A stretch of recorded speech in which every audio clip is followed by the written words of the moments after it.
Motivated sellers in the time of crisis.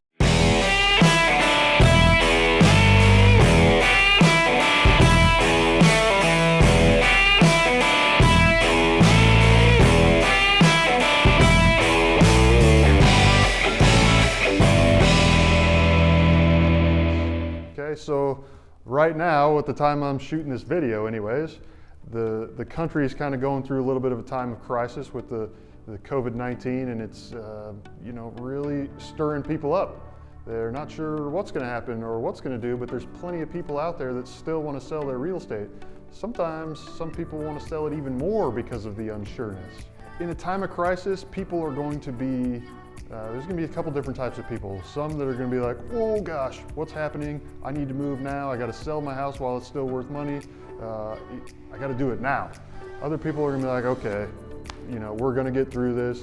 I'm just going to sit here, ride it out. I know it's going to be a little slow for a while. I'm just going to ride it out though, and we'll sell, 6-8 months from now, or whenever that turnaround is. Again, I don't know when that is, but whenever that is. What is going to be your reason to them as to why they should sell now? They may have some rebuttals, even though they're motivated, and says, hey, I need to sell this, but I'm not sure what's going to happen. Are we going to even be able to get this closed? Are you going to need to, is your bank going to close? Or is the title company going to be open? Are we going to actually be able to make this happen? Well, first and foremost, if you're a qualified cash buyer, you want to ensure and confirm with them and make them feel good that you are going to close on the property. If they're worried about a notary, believe it or not, there's notary services online. You can literally get your signature notarized via web chat. I know it's crazy. I've done it a couple times. One time I was sick, couldn't get out of my house. We did it online. It was cool. But anyways, I'm getting off track here. Just ensure to them that you are a qualified buyer. You will get the purchase completed.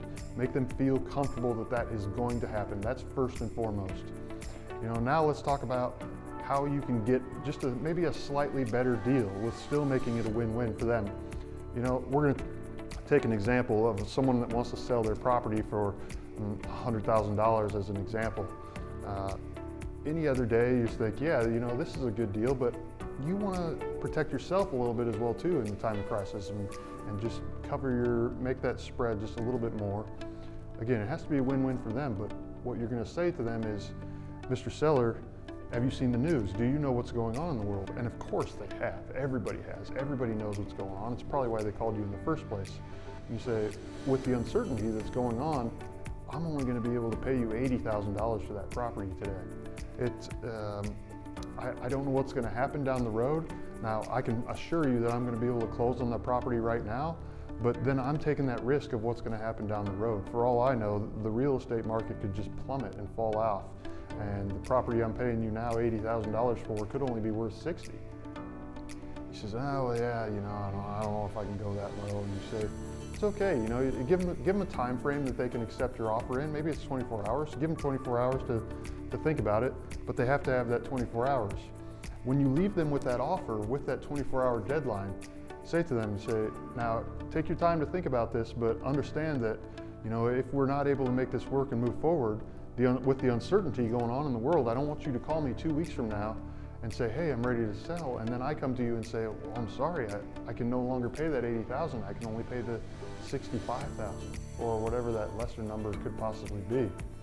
It's something for them to understand that the uncertainty of the world could make things worse for their situation. It's not a guarantee that it will. And as investors, we're hedging our investment that it's going to be maybe a little bit worse for a while, but that value will grow over time.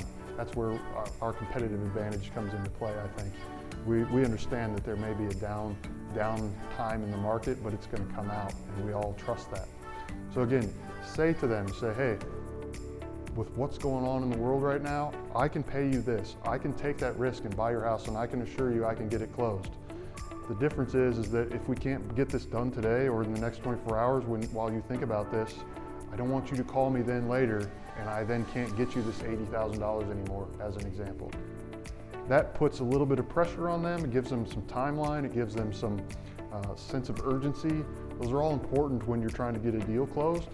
again, all at the same time. It has to be a win-win for them. If it's not going to work for them, they're not going to sell you their house, and that's no problem. If they decide to move forward with it, that means that it works for them, and obviously that number then works for you, and it's going to help you close more deals at a better discount right now. Okay, take advantage of the opportunity, and I think Warren Buffett said to be fearful while people are greedy, and be greedy while people are fearful. So kind of let that sit in, or set in, and really think that through. Take this tip, use it when you're talking with sellers. Again, make sure it's a win-win for everybody. Make sure you're covering yourself, but get that deal just a little bit less maybe with that tip. I hope this helps, guys. I know this is a little bit of a tough time in the crisis world right now when we're filming this video anyways. But if you got any comments for me or some questions for me as to more ideas on how to handle that, leave me some comments below. I'd love to hear from them. I'll gladly get back to you. Maybe we can shoot another video and cover some of the things that you want to get covered as well too. Again, I'm Aaron Impens. Hit that subscribe button. We'll see you guys next time.